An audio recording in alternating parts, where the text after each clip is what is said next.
Quanto a ti, ó filho do homem, os filhos do teu povo falam de ti junto aos muros e nas portas das casas. Fala um com o outro, cada um a seu irmão, dizendo: vinde, peço-vos, e ouvi qual é a palavra que procede do Senhor. Eles vêm a ti, como o povo costuma vir, e se assentam diante de ti, como o meu povo, e ouvem as tuas palavras, mas não a põem por obra. Pois com a boca professam muito amor, mas o coração os ambiciona lucro. Eis que tu és para eles como quem canta canções de amor, que tem voz suave e tange bem, porque ouve as tuas palavras, mas não as põe em prática, não as põe por obra. Mas quando vier isto, e aí vem, então saberão que houve no meio deles um profeta. E quando a gente vai pegando o contexto de Israel, o que está acontecendo com Israel, né? As pessoas já tinham sido deportadas lá para a Babilônia, né? Israel está aí, o Ezequiel está lá no rio Quebar, perto lá na região lá onde os cativeiros ficavam, e o livro dele parece uma coxa de retalho, né? Ele está falando um monte de coisas muito pesadas, muito complicadas. E aí, para a nossa surpresa, porque até a gente, quando vai ler o livro de Ezequiel, a gente não lê ele com esse ânimo todo, porque é um livro meio, do ponto de vista das lógicas, é um livro meio esquizofrênico, né? Porque ele fala de destruições, ele faz comparações bem constrangedoras. A Bíblia é um ídolo para a gente, porque se a gente fosse ler as coisas na sua originalidade, né, o livro de Ezequiel chega a ter palavrões do período em que ele estava profetizando. Ninguém em sã consciência ouviria Ezequiel. Por outro lado, ele tinha a unção de Deus. Mesmo o pessoal achando esquisito, o pessoal tinha um impulso de Deus para ir até ele. Então eles não entendiam nada, não aproveitavam nada, não queriam nada, não faziam nada, mas eles pensavam assim: a gente está aqui no cativeiro, né? A gente tem que ir para um lugar, temos que cultuar, temos que cumprir os nossos protocolos. Coisa que pode acontecer com qualquer um de nós de maneira muito fácil, né? A gente tem que cumprir o protocolo, cumprir a obrigação, cumprir a mecânica, e aí a gente sente assim: nossa Deus, eu fiz tudo certinho, né? Estudei para o concurso, preparei minha aula, fiz a minha obra social e fui para o culto à noite. E por incrível que pareça, esse povo gostava de ir a Ezequiel. Primeira coisa que a gente vê é que isso não é uma coisa nova, né, nos seres humanos, né? Nada novo debaixo do sol, já disse o sábio. Porque geração vai, geração vem, a terra é a mesma coisa, com seres humanos repetindo as mesmas coisas de gente caída. Que é o quê? A pessoa, ela é insegura, é idólatra, precisa contar com a sorte da vida. Embora do ponto de vista histórico o capitalismo como sistema emerge lá, finais do século XV, XVI, aqui Deus chega para o profeta e fala assim: Ezequiel, esse povo tá legal, eles estão fazendo um culto direitinho, ó. Eles estão indo ao seu encontro, né? Eles vêm a ti como o povo costuma vir e se assentam diante de ti como o meu povo, e ouvem as suas palavras. E aqui, muito provavelmente, era aquela geração de Israel que não entendia nada de sacerdócio, não entendia nada de culto, não entendiam nada de Deus. Eu não sei como é que essas coisas acontecem, mas a gente vive essa tensão, né? Nós temos um grupo de pessoas convertidas que ficam preocupadas em que as crianças, os jovens, os adultos, eles tenham todo um equipamento de costumes, de palavra, de texto, um monte de coisa. Mas quem faz isso também acaba descobrindo que isso não salva ninguém. A gente conhece muitas pessoas que têm muito fundamento bíblico, que fez muita teologia, fez muita coisa, e que ficaram confusas em si mesmo, né? Em si mesmas. Talvez essas coisas sirvam para questões psicológicas humanas, para a gente aprender a ter disciplina, para a gente aprender a ter hora para começar e hora para terminar as coisas, para a gente passar pelo ritual da educação, né, que é estudar determinadas disciplinas, mesmo que você nunca aprenda nada delas, mas você passou por elas. Eu, por exemplo, não sei como é que eu sobrevivi a matemática, física, química no ensino médio. Química tinha uma professora muito legal que a gente percebia que ela dava sempre exercícios em grupos que era para despachar todo mundo. Então você ia ali pegando carona em quem fazia os exercícios. Matemática eu não faço a menor ideia. Acho que o professor olhava a minha prova e assim, ele tentou pensar, deixa eu relevar. Física, não sei se foi falta de professor, só sei que eu fui gostar de física e de química depois que eu saí do ensino médio, que eu fui ler os manuais que a gente tinha, né? Eu olhava aqueles manuais de escola, gente, preciso ler isso. Eu fui ler, falei, gente, como a física é bela, como a química é agradável. Tirando cálculo estequiométrico, tirando aquela chatice toda desse pessoal, que só fica mandando a gente calcular, parece que é um mecanismo de poder fazer você ficar calculando. A química, a física são todas maravilhosas. Essa física básica que a gente aprende, né? E aí a gente também cai nisso em relação ao Evangelho, né? É muito difícil, as pessoas aceitam Jesus, mas logo ela já tem um caminho torcido. Porque encontrou com Jesus, né? Já vai entrar para os rituais da igreja, já vai entrar para os costumes, já começa a descobrir um monte de coisas que são proibidas. E elas criam todo um arcabouço. E lá em Israel você tinha essa turma de israelitas que não sabiam nada de Deus. Olha que incrível. Eles tinham sacerdócios, tinham profetas, mas aquilo tudo tinha virado uma bagunça, né? Porque a profecia era inventada. A gente já vê nos dias do profeta Jeremias como tinha muito profeta em Israel. E os profetas deram muito trabalho ao profeta Jeremias, né?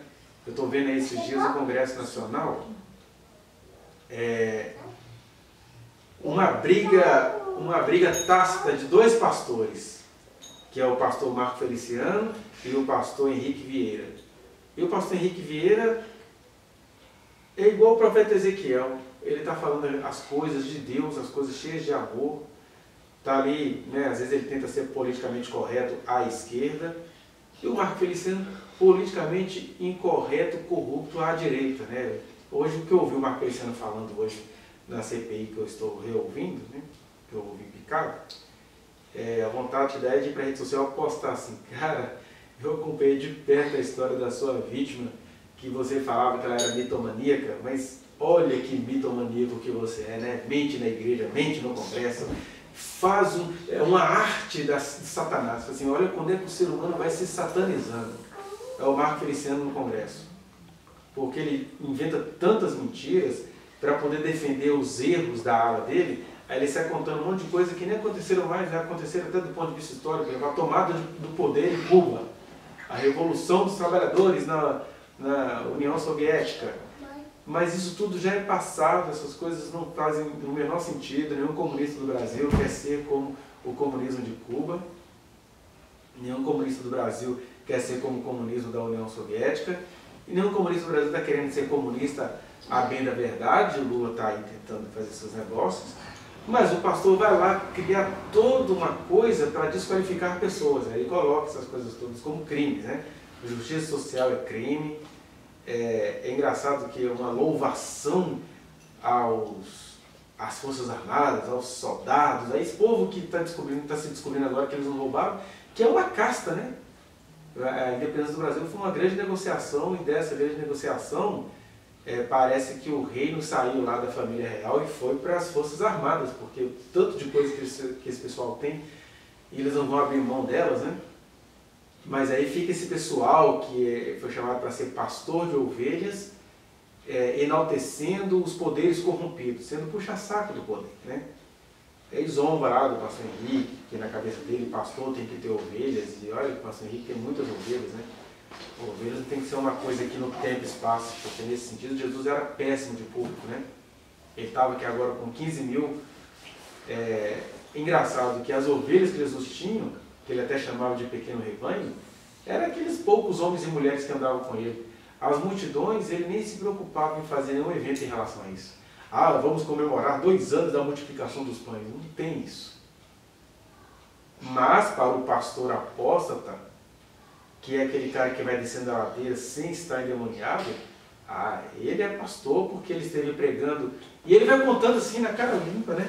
Que ele esteve no final de semana pregando em alguma igreja, e aí ele falando, quem estava zombando lá do pessoal do Maranhão, Ah, tem algum maranhense, acho que ele estava pregando no Amazonas, aí perguntou se tinha algum maranhense lá, ele levantou, diz ele, né, que ele é mitomaníaco, aí levantou aquela multidão de maranhenses no congresso do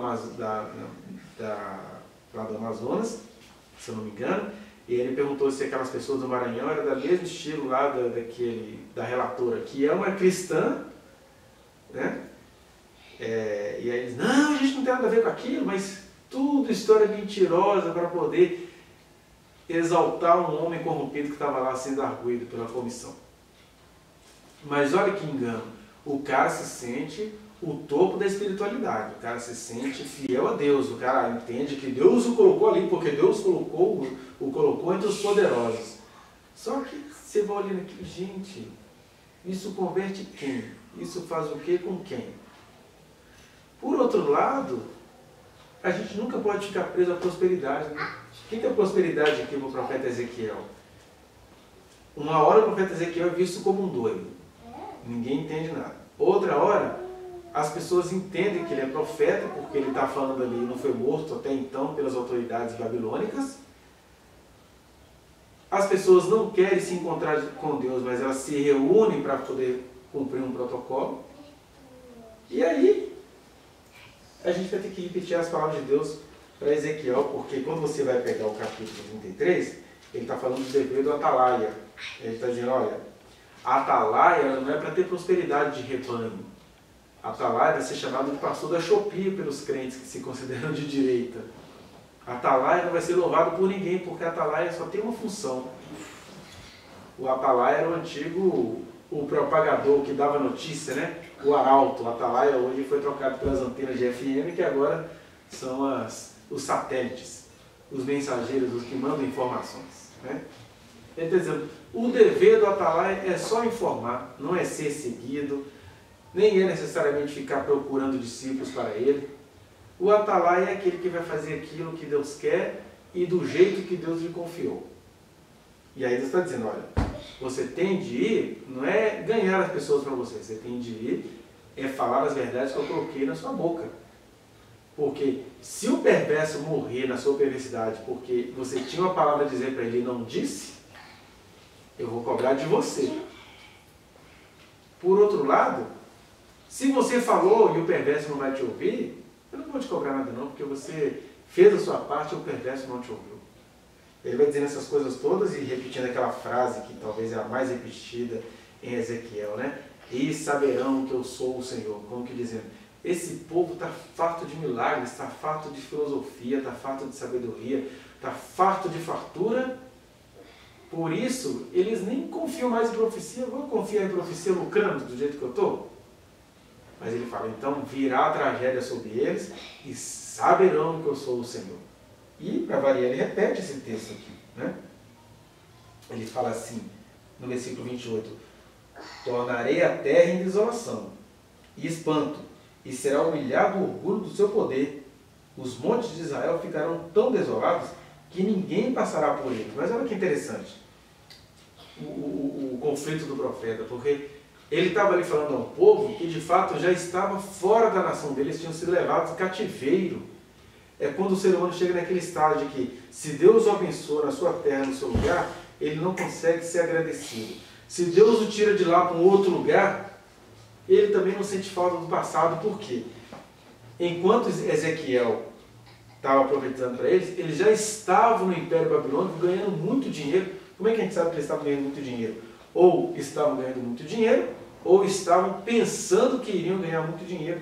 Porque versículo 29 vai dizer, os montes de Israel ficarão tão desolados que ninguém passará por eles, então saberão que eu sou o Senhor. Quando eu tornar a terra em desolação e espanto por todas as abominações que cometeram. Quanto a ti, ó filho do homem, os filhos do teu povo falam junto de ti aos muros e nas portas das casas. Falam um com o outro, cada um a seu irmão, dizendo, vinde, peço-vos, e ouvi qual é a palavra que procede do Senhor. Ou seja, eles estavam sendo punidos, castigados, mas eles estavam querendo fazer a mecânica do culto funcionar. Vão procurar o profeta, que é aquela coisa assim, vamos rezar 3 Ave Maria, 40 Pai Nosso, vamos para um monte orar, vamos fazer um ministério de louvor, vamos cultuar. É isso que a gente tem que fazer? Vamos fazer. E é quando a vocação que Deus nos deu vira prática de sorte, no caso é prática de má sorte. Porque quanto mais você vai fazendo isso pelos motivos errados, mais a sua vida vai entrando em ruína. Que é o que Deus vai dizer aqui, ó. Eles vêm a ti como o povo costuma vir, e se assentam diante de ti como o meu povo, e ouvem as tuas palavras, mas não as põem por obra, pois com a boca professam muito amor, mas o coração só ambiciona lucro. Quer dizer, eles são capazes até de louvar de verdade. Isso me lembra muito uma geração aí, né, que aconteceu principalmente naquela época do som da chuva, que qualquer chamada que você tinha sábado à noite para louvor e adoração abarrotava. E eles choravam de verdade, eles adoravam de verdade, os bancos ficavam arredados, eles entravam em parafuso, literalmente falando. E Deus está falando, é isso que eles fazem. Eles vêm ouvir a palavra e tudo, mas é porque eles estão professando isso com a boca, no coração. No Novo Testamento, quando alguém vai citar isso, fala, eles falam com a boca, mas o coração está longe de mim. Deus mostra que o coração tinha um outro ídolo, né? Eles professam com a boca, mas o coração só está pensando em lucro. O que é que eu vou ganhar com isso? Isso vai me trazer capital político, né? Por exemplo, eu estava mencionando aqui o Marco Feliciano. Eu nunca mais consigo acreditar que ele estava sendo um pregador famoso, porque ele estava cumprindo o desígnio que Deus lhe deu. Porque até certo pontinho a gente vai vendo que aquele trastezinho, ele tinha uma vocação. Era a vocação do traste, mas era uma vocação. Uma vocação que ele sempre, né, onde ele ia, ele rapeava alguém, cantava alguém, fazia um monte de coisa, mas Deus queria dar um negócio ali para ele. E em pouco tempo, ele viu que ele tinha ali um capital político, né? É isso. O cara prega de verdade, o fogo caía de verdade, ele suava todo, dava, né, pirueta, karatê, mas todo o objetivo era molestar a noiva do cordeiro, porque ele tirou o capital político disso aí, né? Ele acende a política e está próspero na babo, se sente sábio, elegante. E eu fico assim, olha a arte desse cara, como é que ele mente no automático. Porque ele inventa coisas e sai pisoteando pequeninos. Ele vai pisoteando pequeninos com uma elegância assim, gente, eu tenho certeza que nada de mal me acontecerá. E quando eu vejo essas coisas todas, eu só consigo pensar que para um cara assim, para o Marco Feliciano, para o André Valadão, para um monte de gente famosa que a gente conhece, só tem uma saída. Se eles de fato são homens de Deus, Deus só tem um caminho para restaurar a alma deles, é os destruindo aqui nessa vida. Né? Porque se eles morrem com essa prosperidade toda, com essa cara lambida toda que eles estão tendo, o André Valadão nunca mais vai parar de entrar dinheiro na vida dele. Né? De maneira que a salvação para esses caras ou é ser destruída em vida, e engraçado que as pessoas são moralistas, porque elas odeiam o erro, e aí eles mesmos vivem propalando juízo na vida dos outros, né? E lá no Congresso, por exemplo, eles falam coisas horríveis. Gente, esse cara deseja isso mesmo? E o que eu estou falando aqui é desejo de salvação. Assim, gente, como é que o cara se perdeu? Eu estou falando do cara, eu me preocupo comigo também, como é que a gente pode ir se perdendo em tanta consciência?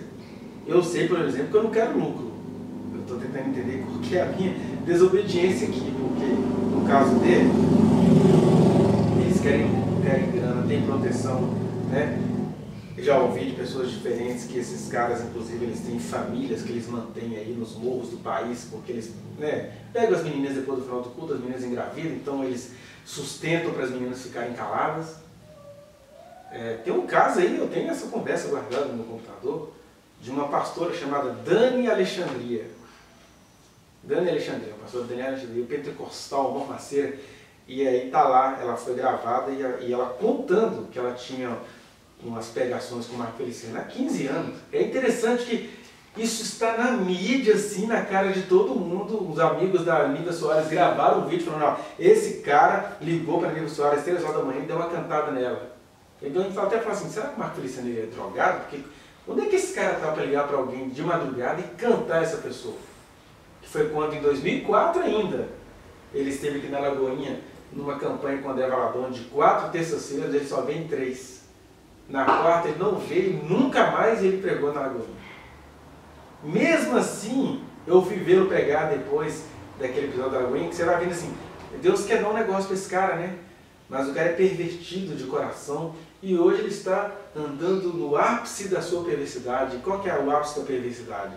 É ficar chamando o outro pastor de pastor da Shopee, de pastor sem ovelhas, de zombar de pequeninos que também pagam impostos e ao mesmo tempo não dá nada para ele porque ele está tão farto, ele conseguiu construir uma boa imagem, o que eu não consegui fazer aqui em casa, ele conseguiu fazer na casa dele, que é construir uma boa imagem para suas filhas.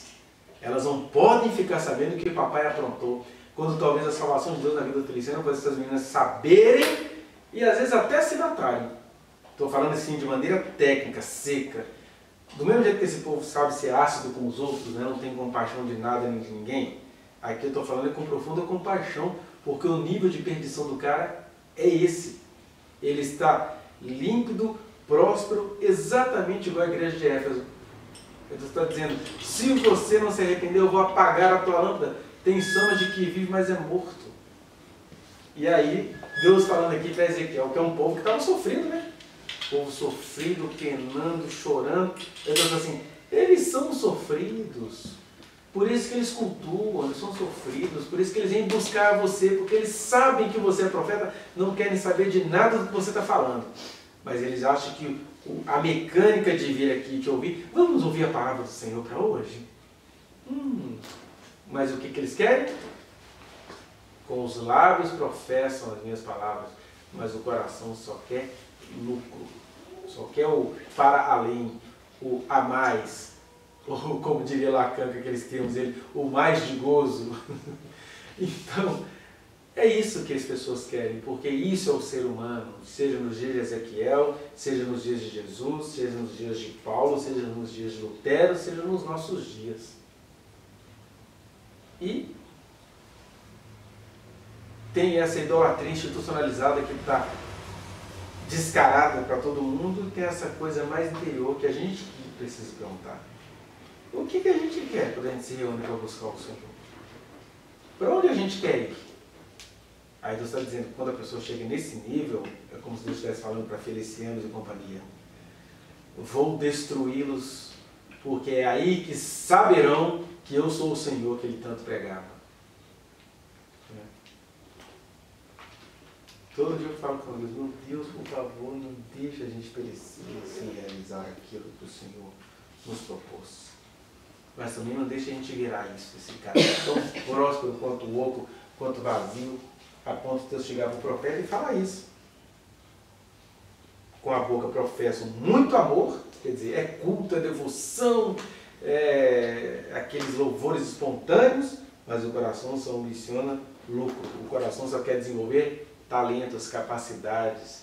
O coração só quer saber o seguinte, o que isso vai retornar para mim. E isso, estou falando aqui do século VI a.C. Ezequiel está aqui no ano 600 e pouco, né? É século VII. Então, mas, quando vier isso, e aí vem, que ele fala com Ezequiel assim, eis que tu és para eles como quem canta canções de amor, que tem voz suave e tange bem, porque ouvem as suas palavras, mas não as põe por obra. Mas quando vier isto, e aí vem, que Deus falou que a terra ia se tornar em desolação, então saberão que houve no meio deles um profeta. Que às vezes o nosso chamado é esse, né? Que eu pensei nessa palavra porque eu estava vendo lá o pastor zombando do outro pastor. Porque quando é um pastor zombando do outro, não é nem zombando, é sendo incisivo com outro pastor que está fazendo coisa errada, ele fala, olha só como é que essa classe de pastor é dividida, pastor esquerdista falando mal do outro. Não, é só um pastor apontando justiça, né? Mas aí eles se sentem com o direito de zombar e Deus fala com Ezequiel, eles estão zombando de você, porque eles só vão reconhecer que houve um profeta no meio deles quando o mal os visitar, quando o mal os acossar. E aí às vezes a gente é chamado, não é para ter rebanho, não é para ser ouvido, a gente é chamado para falar. Daí o capítulo todo está falando sobre o atalaia, né? Você não foi chamado para edificar a igreja, para fazer aquilo. A minha igreja ela tem significados tão polissêmicos, tão pluriversais. A igreja é do Senhor, ela não é minha. Né? Então ela pode se manifestar no tempo e espaço, mas ela tem muitas performatividades. Inclusive, tem hora que você vai ficar falando, é igual o João, né? Qual que é a igreja do João? Ninguém. Ele era a voz que clamava no deserto. E olha que ele estava numa missão importante de preparar o caminho das pessoas para se encontrarem com Deus em pessoa. Mesmo assim, ele foi um homem que morreu sozinho e morreu de maneira banal, porque o atalaia não está ali para garantir o prêmio, como é que é o nome daquele prêmio dos atores lá? O profeta não está aí para garantir o prêmio Oscar, né? Ele está aí para cumprir a vontade de Deus, para falar, para fazer, para produzir, para semear. Em geral, sendo essa uma tarefa muito ingrata. Mas enfim, que Deus nos abençoe. Essa palavra faça efeito nos nossos corações. Vá no link que está aqui na descrição. Não se esqueça de dar o like nesse trechinho de vídeo, compartilhá-lo e se inscrever neste canal, apertar o sininho para você receber as notificações. Muito obrigado.